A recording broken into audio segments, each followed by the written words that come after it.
I'm in Naples in southern Italy, and behind me is Mount Vesuvius, and the city of Naples is very much in the shadow of that volcano. And I'm in Italy to find out more about volcanoes, to find out about the impact of the volcanoes on the landscapes, and also to see how volcanoes have shaped the lives of the people who live here. In this film, I'll be travelling across southern Italy to explore volcanoes in the Bay of Naples, Sicily and the Aeolian Islands. I'll be climbing the volcanoes and exploring the area with expert guides. I'll be talking to local people and scientists about the opportunities and challenges of living in the shadow of Italy's volcanoes. Italy sits at the boundary of two massive tectonic plates, the African plate to the south and the Eurasian plate to the north. The enormous pressures at this margin have resulted in numerous fault lines and frequent powerful earthquakes. In the Western Mediterranean, a kink in the plate margin marks the line of a subduction zone. Here, the denser African plate is subducting beneath the Eurasian plate. It's a highly complex, destructive plate margin that triggers devastating earthquakes and creates some of Europe's most dangerous volcanoes, such as Mount Vesuvius and Mount Etna. My first port of call is Mount Vesuvius, just a few kilometres to the east of Naples. I'm going to meet up with local guide Paolo Mazzarella to find out more about the volcano and the threat that it poses to the neighbouring city of Naples. So Paolo, this is Naples? It is. And how many people live here roughly? Well, in Naples, the city, 1.5 million, but if we include all the surroundings, it's about 3 million people. That's a lot of people. So if there is a warning of an eruption, how many people would be evacuated from the area? Well, according to the evacuation plan that exists, there are about 300,000. That's going to be quite a challenge because the roads in Naples are pretty narrow, aren't they? Oh, they are, and the villages around it are even narrower. So it's going to be tough, really. So how do the people in Naples, living with this constant threat of volcanoes, how does that affect their daily lives? Are they worried about that? I can tell you that the result of all this is a lifestyle which is totally different from anyone else. I mean, people go very easily around, They try to enjoy every moment of their life because unconsciously they don't know what is going to happen the day after, so they try to live the moment. The most famous historic eruption of Mount Vesuvius occurred in AD 79. It wiped out the nearby cities of Pompeii and Herculaneum and killed over 1,000 people. The violent eruption lasted for 2 days, spewing rocks, ash and gas high up into the atmosphere. As these vast columns of ash and rocks collapsed, they sent devastating pyroclastic surges down the mountainside, burying Pompeii and Herculaneum. Scientists have estimated that during these pyroclastic surges, temperatures would have exceeded 300 degrees Celsius. Vesuvius lies on a destructive plate margin, where the African plate is subducting and melting beneath the Eurasian plate. Beneath Italy, the lower part of the African plate has broken away, leaving a slab window. Scientists believe that this affects the chemistry of the magma, which together with the unusually high water content accounts for the explosive activity associated with Mount Vesuvius. The highly viscous, silica-rich magma partly solidifies as it rises through the volcano, causing immense pressure to build up underneath. It is the release of this pressure, like the popping of a champagne cork, that triggers the mountain's characteristic violent eruptions. So I'm walking up quite a steep footpath now up to the crater itself of Vesuvius. I'm really interested to find out what's happening in the crater. I'm going to be meeting an expert up there who's going to tell me a little bit more about what's happening. So Roberto, I gather you're a guide up here. Can you tell me a bit more about what you do? Yes, Simon. I've been doing the guide up here since 17 years now. And it's a very nice job for me, living on the edge of an active volcano. Tell me a bit about the crater and what's happening now with the crater. It's not completely inactive, is it? There's some steam over the far side. Well, as you can see, we have steaming activities all around the edge, so places where the temperature is very hot, between 75 and 95 degrees centigrade. So the volcano is only dormant, but is active and dangerous. And the last eruption was in 1944. And am I right that the eruption took place here from this very crater? Exactly right, Simon. The eruption started from here.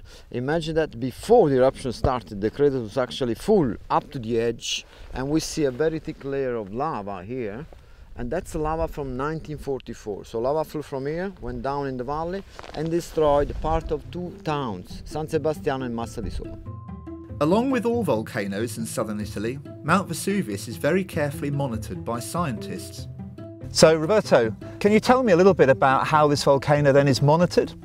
Well, as you know, Simon, we have a local institute which is called Osservatorio Vesuviano.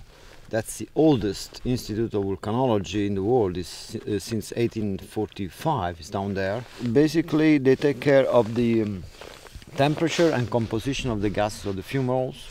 They study the seismic activity, and they study also the deformations of the volcano. Okay. These are the main parameters. Right, so what they're looking for is some sort of is a change. So they're looking for changes in the temperatures, warming up. They're looking for particular concentrations of gas, I guess, and looking also for maybe the volcano starts to swell, and earthquakes would suggest that the magma was starting to rise. You're right, Simon. In fact, the magmatic chamber of the volcano at the moment is very deep, from 8 to 10 kilometers. So in case the magma is coming up, will cause many changes in these main parameters. More temperature, more gases coming out, many shaking, many earthquakes, and of course the mountain is likely to swell or to deform itself anyway. And the fact that it was 1944 is quite a long time ago. Is the volcano overdue to erupt? Well, you got the point, Simon, because the volcano can be quite for a very long period, but then eventually at the end we get something much more powerful. That's the problem for this volcano. So the big worry, I suppose, is then that the next time it does erupt, it's likely to be a big one. Exactly. They expect the next eruption to be an eruption explosive with these pyroclastic flows. That's the very dramatic situation for a lot of people. To find out more about threats to the area from volcanic eruptions, I'm off to the centre of Naples to investigate a network of tunnels deep below the city's streets. This extraordinary place is called Napoli Sotterranea, Naples Underground. 40 metres above my head is the centre of the city of Naples. It's really hard to believe that down here. And the reason why these huge caverns and tunnels are here is because back about 2,400 years ago, the Greeks dug up the rocks from here to make the city that is above my head. And then the Romans came along subsequently, and they used this area as a massive underground kind of reservoir system with aqueducts and so on, providing water for the growing city. The reason I'm down here is because the rock that makes up this area is in fact a volcanic rock called a tuff.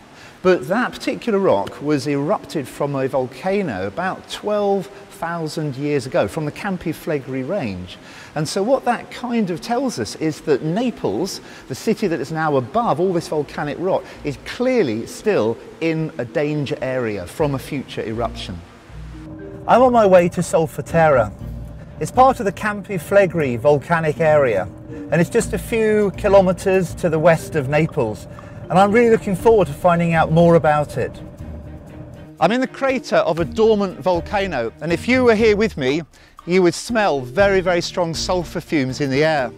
And to find out a little bit more about this crater, my guide Daniela is going to show me around. On the floor of the crater are a number of bubbling mud pools, a testimony to the considerable heat that lurks just below the ground surface. Elsewhere in the crater, there are some spectacular steaming vents. So Daniela, what's happening here? It's a fumarole, the largest fumarole in the crater. It's a very impressive feature. How would it have been formed? It's a crack in the ground from which hot steam comes out. And the colours that we've got here, what would those colours be? It's sulfur and realga. Realga is a kind of sulfur and arsenic. And the sulphur itself, that was mined here in the past, wasn't it? What did they use the sulphur for? In the past it was important to make gunpowder and fertilizer. I mean, it really is a very impressive feature being so close to it. It's rather like a very angry kettle. Not only was the crater mined for valuable minerals, but the heat was exploited for therapeutic and healing purposes. Daniela, can you tell me something about this building? Well, Simon, they are stufe, which means sauna. So that's like a sweating room? Yes, sweating room. Okay, and I noticed there are two sort of entrances here. Why are there two? The difference was about the temperature. That one behind you, we called it the hell because the temperature is about 90 degrees Celsius. The other one is the purgatory with 60 degrees Celsius. I can certainly feel the heat from hell here, that's for sure. The building itself was used in the past for health benefits, I believe. Yes, because this steam was considered really good for respiratory disorders. So that helps people to breathe more easily. And the building also, I notice, has got various crystals and minerals on the edge of it too. And I can see there's some sulphur here, some yellow sulphur, and also some of the white mineral too. What is the white? White is alum. In the past was important to fix colors in fabrics. Really? Wow. So this particular building, it's a fascinating building, isn't it? I'm told that if you drop a boulder on the ground beneath me, it makes a booming sound. So I'm just going to try it out with this boulder here. It's pretty heavy, I have to tell you. And I'm going to drop it and see what happens. Yeah, an impressive noise that makes, an impressive sound. Daniela, can you explain to me why that makes such a loud boom? Well, Simon, because this ground is porous. So it's got lots of holes in it, and that makes the sound travel and creates like a drum sound. Yeah. Very impressive. It was fascinating to spend time with Daniela, learning more about the features and human uses of Solfatara. With its bubbling mud pools, steaming vents and bright mineral deposits, it's easy to see why this is a popular attraction for tourists and local school groups. Solfatara is just one of several volcanic features in the Campi Flegrei volcanic area, a vast caldera or collapsed crater. It's from here that the tuff we saw earlier in Naples was erupted. The caldera contains over 20 individual craters, some of which have become filled with water to form crater lakes.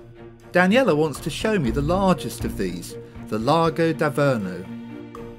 Daniela, this looks like another volcanic crater. Well, Simon, this is a Lago d'Averno, Averno Lake. And over to one side, in the distance there, looks like another volcano. Is that right? Yes, that's Monte Nuovo, new mountain. It was formed in 1538 in 1 week. I suppose what it proves, though, is that this whole area is very, very active volcanically, and that a new volcano could form almost anywhere at almost any time. Just along the coast is the town of Pozzuoli, where there is some rather unusual evidence of tectonic activity. We're in the centre now of Pozzuoli, Daniela, and this is a really impressive looking Roman remain here. This was a Roman market with shops surrounding. And the importance of it in terms of tectonics is that it shows the effect that's known as bradyseism, which is the idea of rising and falling of the land. And this is really one of the very few places in the world where it's clearly evident. And what we can see here is that the lower portions of some of these columns have actually got signs of marine life. And even though today this is above the sea level, in the past this would have been flooded by seawater, and the marine life, the animals in the sea, would actually have lived on some of these columns. This is a rather strange feature, but it's very clear evidence of the fact that the area is affected by this rising and falling as the magma rises and falls under the ground, and it's pushing the land up, and then it sinks down again, and it rises up, and so on. And that's again very clear evidence that this whole area is still tectonically active. Campi Flegrei is a fascinating area with its crater lakes, bubbling mud pools and evidence of sea level change. Scientists are keen to point out that this area is tectonically very active. I just wonder whether the rather more in-your-face towering volcano that is Mount Vesuvius may distract some people from the very real and potentially catastrophic dangers of the Campi Flegrei caldera. I'm off now to visit a vineyard on the slopes of Mount Vesuvius to find out how local farmers are benefiting from living in the shadow of the volcano. I'm here at the Cantina del Vesuvio, and this is a vineyard and it's on the slopes of Mount Vesuvius. And Mount Vesuvius is over there in the distance, not really so far away. And one of the interesting things about it, it's very green. And the reason for that is because the soils are extremely fertile. Local guide Paolo is now going to tell me more about the vineyard. So Paolo, can you tell me a little bit more about the vineyard and why it's here? Well, Simon, as you've seen coming here, the volcano is all surrounded by vineyards. And this specific one exists since the 1940s because they found it here, you know, the best soil to grow grapes. But it strikes me as being a very strange place, you know, a crazy place, some people might say, to have farms so close to an active volcano. It is crazy to everybody but Neapolitans, you know, because Neapolitans are used to it. People here have been living with the volcano on their shoulders for millenniums, so they now live together with it. It's something they just, you know, deal with every day. And it's primarily because the fertility of the soil is so good, the soils are so rich, yes, that it makes it an ideal place to grow. Yeah, and not only, you know, we have such a good climate, the view is fantastic, the sea is so close, so people find it here whatever they needed always. Yeah. Can you tell me, one thing I've noticed here are that there are roses that are growing along each of the kind of lines of the vines. Can you tell me why the roses are here? Because they are disease detectors. It means, you know, they grow only organic products here, so they can't use any pesticide. So by looking at the roses, if there is a disease affecting the soil, they will be the first one to get it. And so they will be, you know, aware about it after. I see.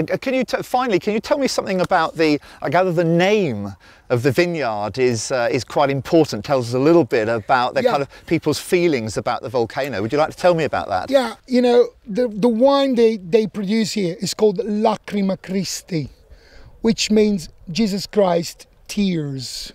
And that shows already, you know, the relationship between the people and the volcano, because it comes after a story that tells that once Jesus was sitting right up there on the crater of Mount Vesuvius, and looking down below, he saw this beautiful bay, and he thought that it might have been a piece of heaven stolen by Lucifer when he fell down on earth. But he suddenly realized he could never have that place back with him, because it belonged to human beings. And then he started to cry. So when the tears dropped on the field, they gave birth to the grapes. Despite the clear benefits of living in a volcanic area and the philosophy of the local people to live life for today, volcanic activity is a real threat. And sometime in the future, maybe next year or maybe in 1,000 years' time, one of the volcanoes in this region will erupt again. It's now time for me to leave Mount Vesuvius and the Bay of Naples and head south to Sicily. I'm on the island of Sicily now, on the flanks of Mount Etna. And Mount Etna you can see in the distance behind me. All around me is lava, and this lava flowed down the flanks of Mount Etna in 2002. We in England think about lava as a threat because we're not used to it, but in actual fact it moves relatively slowly. So the people here don't see it as a major threat. It will destroy buildings, it will flatten trees, but it doesn't really pose a major threat to the people themselves. In fact, the local people call this mountain the Gentle Giant because it provides volcanic soils, fertile soils for farming. It provides rocks like this, which are really good for building, and it brings tourists into the area. I'm looking forward to finding out more about Mount Etna, about the lava flows, and also about the way it's impacted on people's lives. Sicily lies directly on the boundary of the two tectonic plates, with the African plate in the south subducting beneath the Eurasian plate in the north. Scientists believe that the lower part of the African plate has become detached from the main plate, creating what is called a slab window. The magma produced here is relatively low in silica, so is much more fluid than the magma beneath Mount Vesuvius. This explains why the eruptions of Mount Etna tend to be less violent and usually involve extensive flows of lava rather than ash clouds and pyroclastic flows. I'm with my guide Vincenzo, who is going to tell me more about what has happened here. Vincenzo, this is a very dramatic area. We're on a lava flow here. It took place in 2002. Can you tell me a little bit more about what happened? So this is 2002-2003 eruption. The eruption started 23rd October in the morning, very early. So how long did the lava flow actually last for? You know, how many days or weeks did it go on for? This eruption took almost 1 month. I understand that the lava flow damaged some buildings here and destroyed some buildings. Everything. Hotels and shops. Ski station was, the first lift chair was destroyed. I'm standing on the 2002 lava flow, and you can see behind me where it all began, high up there in the mountains. And you can see behind me the rivers of lava, the way it flowed down. Some of the lava was coming down behind me, some of it came to the side of me and round and down the mountain. You can also see behind me there are a number of buildings, and those buildings, they replace the older concrete buildings that were destroyed. And the interesting thing about those new shops is that they are movable, so that were there to be another eruption here, those buildings could be literally picked up, moved somewhere else, so that they are not really in danger of a future eruption. I wanted to take a closer look at the buildings destroyed by the 2002 eruption. This is the roof of the Birch Hotel, one of several buildings in the area that was destroyed by the 2002 lava flow. I had hoped to climb to the summit of Mount Etna, but the area was deemed to be too dangerous following a small eruption just a few weeks before my visit. Although this most recent eruption was relatively small scale, it hit the headlines when a small isolated steam eruption beneath the lava flow injured several people, including a BBC film crew who were filming in the area at the time.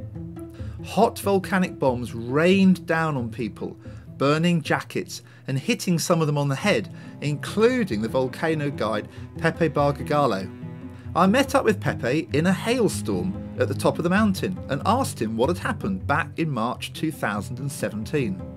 Yes, I remember this big fountain of pyroclastic materials and a volcanic bomb that hit my head. Do you want to see it? Can we see your head? Yeah. So wow, look at that! Goodness me! So actually, yes. you got a rock landed on your head. Yeah. And were you okay? Now yes, but I've lost a lot of blood. And did you have stitches? Yeah, 10 stitches. And I remember that a lot of pyroclastic materials burned our jackets and bags. It's my job, so doesn't matter. It was a big experience for me. I bet it was.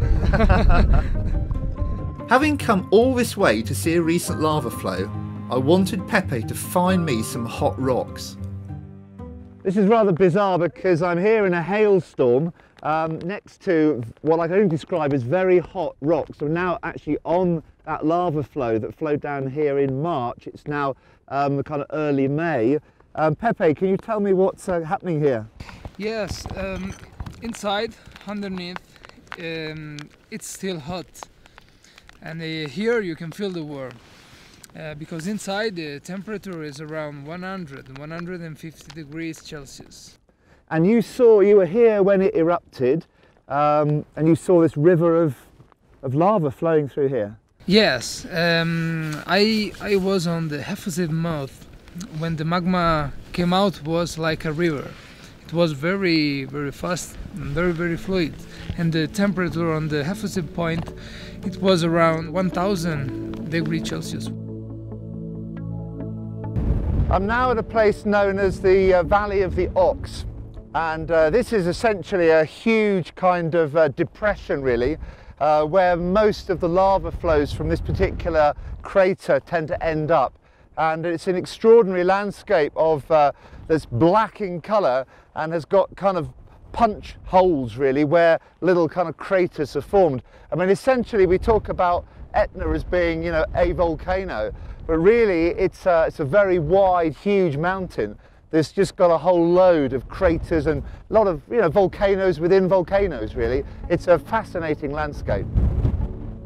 Travelling back down the mountain, Vincenzo is keen to show me one of the many lava tubes that have been exposed on the flanks of the volcano. So Vincenzo, can you tell me what this feature is and how it was formed?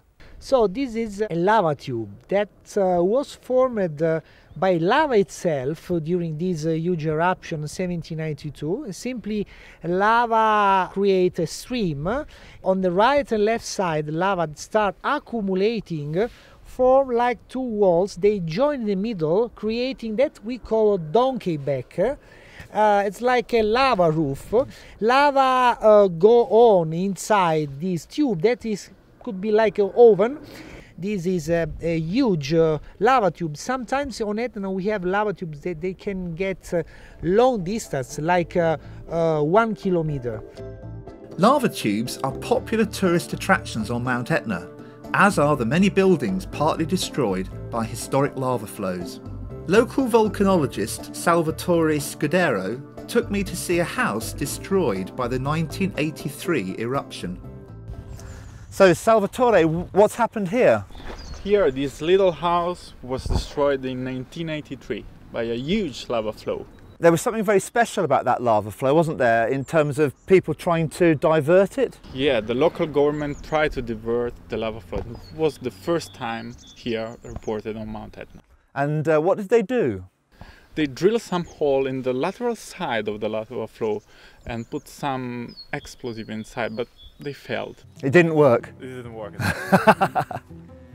In 1981, a major eruption of Mount Etna produced an extensive lava flow to the north of the volcano that threatened the nearby town of Randazzo. Over a period of just a few days, lava devastated forests, cultivated land, vineyards and houses, interrupting roads, railways and cutting power and telephone lines. The lava flow threatened the historic house and vineyards here at the Fattorie Romeo del Castello. Fortunately, the house and much of the vineyards were saved as the lava flow swept around the contours down to the Alcantara River. I met up with the owner of the vineyard to find out more about what happened. Chiara, can you tell me what happened when the volcano erupted in 1981? Yes, the eruption started very low, not from the top of the volcano. The lava flow arrived until here, destroying cultivated land, wood, and 20 hectares of our estate. And your mother was here at the time. Can you tell me, were you frightened? Were you scared? We were not afraid for our persons because the lava flow is very slow, but we were afraid for the property, for the houses, but the buildings and the most part of property was saved, and now we could continue our activity. Close family friend Stefano Branca, a scientist from the National Institute of Geophysics and Volcanology, joined us to explain more about what happened in 1981. Stefano, can you tell me why this eruption happened at such a low elevation? A typical eruption on Etna volcano are occurred at the summit of the volcano, but sometimes when the accumulation of the magma within the main conduit increase in time, occurred a phenomenon called magma intrusion. The magma broken the rocks along the flanks of the volcano. In this case, may occur the opening of very long eruptive fissure along the slopes up to lower elevation, as the case of 1981 eruption. Tell me how fast the lava flow moved and what sort of temperature it was. This event was a very fast eruption on Etna. It lasted on the whole 6 days, so very short period. The temperature of the lava flow, of the Etna lava flow, is more or less 1,200 degrees. The lava flow moves very fast, more or less on average 100 meters in an hour during the first phase of the eruption. And so people would have been able to walk away from the lava flow? Yes, in any case, lava flow are not dangerous for the people. For the people, it's dangerous the explosive activity. In this case, eruption at low elevation are very dangerous for the cultivated land and for the urban fabric, like this. Like here. Exactly. This is a beautiful example. I wanted to see where the lava flow finally came to a halt. So we walked downhill through the vineyard to the banks of the Alcantara River. I'm at the furthest point that the lava flow got to back in 1981, and this is the Alcantara River behind me. And the lava flowed down past the vineyard, round the side of the vineyard, and then down to this point. And it ended up here, right by the shores of the Alcantara River. I'm on my way to the Alcantara Gorge. It's one of the most spectacular landforms in this part of Sicily, and it's where the Alcantara River cuts through the lava flows. This is the Alcantara River, a little bit further downstream than where we were earlier back at the vineyard.